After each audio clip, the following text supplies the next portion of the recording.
Colony என்ற வார்த்தையை பயன்படுத்தக்கூடாது என்று முதலமைச்சர் அவர்கள் அரசாணை வெளியிட்டார். பட்டியலின சமுதாய மக்கள் சம உரிமையோடு சம அந்தஸ்தோடு அனைத்து வாய்ப்புகளையும் பெற்று வாழ வேண்டும் என்பதில் நாங்களும் உறுதியாக இருக்கிறோம். ஆனால் என்னுடைய கேள்வி என்பது, எங்களுடைய கோவையிலேயே சாய்பாபா காலனின்னு இருக்கு.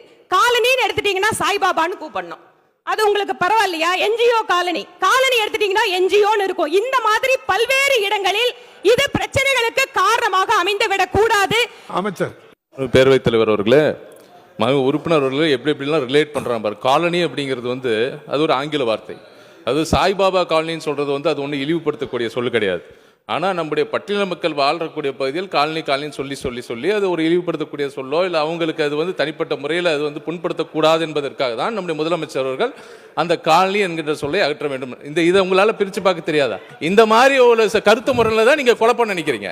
அது தமிழ்நாட்டில் நடக்காது. நீங்கள் தயவு செய்து நீங்கள் நினைச்சீங்க காலனி என்கின்ற சொல் நீங்க இந்த மாதிரி விஷயங்கள்லாம் நீங்க வடநாட்டில் பண்ணலாம், தமிழ்நாட்டில் அதுக்கு கண்டிப்பா நடக்காது.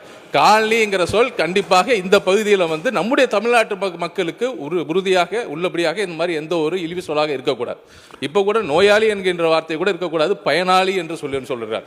ஒவ்வொரு இடத்துலையும் இந்த பேரளவில் கூட நம்முடைய திராவிட மாடல் ஆட்சியில் மட்டும் இல்லை, நம்முடைய கலைஞர் ஆட்சியில் கூட இப்ப மாற்றுத்திறனாளியின் பேரை உருவாக்குனது யார்? திருநங்கை என்று பெயர் வைத்தது யார்? இதனால பேரளவில் கூட எந்த ஒரு மனித தன்மையும் எங்கேயும் எக்காரணத்து கொண்டும் ஒரு எதிர்மறையான ஒரு உணர்வுகளை ஏற்படுத்தக்கூடாது என்பதற்காக இந்த சொல்லில் மாற்றத்தை கொண்டு வந்த ஆட்சி திராவிட முன்னேற்ற கழக ஆட்சி. ஒரு இது மட்டும் இல்லை, இப்ப சமூக நீதி விடுதியை பத்தி சொன்னாங்க. இன்னைக்கு வரைக்கும் இதுவரைக்கும் இல்லாத அளவுக்கு நம்முடைய ஆதி திராவிட மக்களுக்கான பல்வேறு விடுதிகளுக்கான பல சீரமைப்பு பணிகள் நாங்கள் செஞ்சுக்கிட்டு இருக்கோம். இதுவரைக்கும் இல்லாத கடந்த 10 வருஷம் ஒதுக்கப்படாத நிதி எல்லாம் 2021 24 வரைக்கும் பல நூறு கோடி ரூபாய் இன்னைக்கு ஒதுக்கீடு செஞ்சிருக்கிறோம்.